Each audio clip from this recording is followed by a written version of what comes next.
The Mercedes-Benz 300 SLR was a two-seat sports racer that took part in the 1955 World Sportscar Championship before a catastrophic crash and fire at Le Mans later that year ended its domination prematurely. Designated SLR for Sport Light Racing, the 3-liter engine was derived from the company's Mercedes-Benz W196 Formula One racer.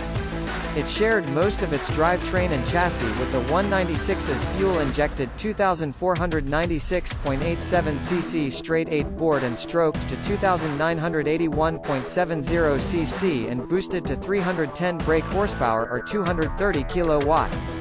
The W196's monoposto driving position was modified to standard two-abreast seating, headlights were added, and a few other changes made to adapt a strictly track competitor to a 24-hour road, track sports racer. Two of the 9300 SLR rolling chassis produced were converted into 300 SLR, 300 SL hybrids.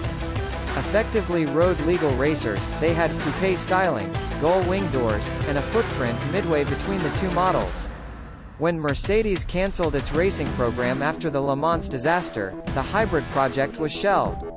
Company design chief Rudolf Uhlenhaut, architect of both the 300 SLR racer and the hybrids, appropriated one of the leftover mules as his personal driver. Capable of approaching 290 km/h or 180 mph, the Uhlenhaut Coupé was far and away the fastest road car in the world in its day. Mercedes team driver Stirling Moss won the 1955 Mille Miglia in a 300 SLR, setting the event record at an average of 157.650 km/h or 97.96 mph over 1,600 km or 990 miles. He was assisted by co-driver Dennis Jenkinson, a British motor racing journalist, who informed him with previously taken notes, ancestors to the pace notes used in modern rallying. Teammate Juan Manuel Fangio was second in a sister car. After missing the first two races at Buenos Aires in Argentina and the 12 hours of Sebring in the United States where Ferrari scored a victory and a second place respectively, the 300 SLRs later scored an additional 1-2-3 World Championship win in the Tourist Trophy at Dundalk, Ireland, and a 1-2 at the Targa Florio in Sicily, earning Mercedes victory in the 1955 World Sportscar Championship. Further non-championship trophies were also scored at the Eiffelrennen in Germany, and Swedish Grand Prix. However, these impressive victories became overshadowed at Le Mans when the once again leading 300 SLRs were withdrawn after a horrific accident involving a team car driven by Pierre Levegh. Even with the innovative windbreak, the car's drum brakes had been unable to prevent Levegh from rear-ending an Austin Healey, causing his car to become airborne. Upon impact, the ultra-lightweight Electron bodywork's high magnesium content caused it to ignite and burn in the ensuing fuel fire. Compounding it, an uninformed race fire crew initially tried to extinguish it with water, only making it burn hotter. 84 spectators and Levegh lost their lives in what remains the highest fatality accident in the history of motorsport. Mercedes withdrew from racing at the end of the 1955 season, and would remain withdrawn for 3 decades.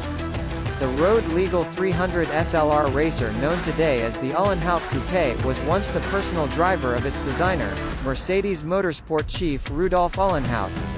Prior to the Le Mans accident he had ordered 2 of the 9 W196 chassis built to be set aside for modification into an SLR, SL hybrid.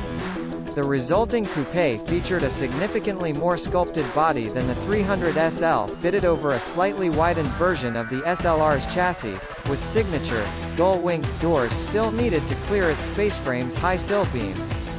These were intended to race in the Carrera Panamericana which was cancelled because of safety concerns following the Le Mans disaster. Before the project could be seen through, however, Mercedes announced a planned withdrawal from competitive motorsport at the end of 1955, in the works even before Le Mans. The hybrid program was abandoned, leaving Uhlenhaut to appropriate one of the leftover mules as a company car with only a large suitcase-sized muffler added to dampen its near-unsilenced exhaust pipes. With a maximum speed approaching 290 km/h or 180 mph, the 300 SLR Uhlenhaut Coupé easily earned the reputation of being the era's fastest road car.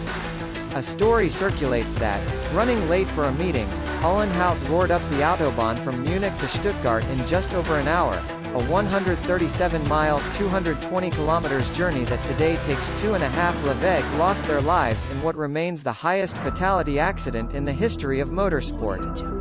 Mercedes withdrew from racing at the end of the 1955 season, and would remain withdrawn for 3 decades.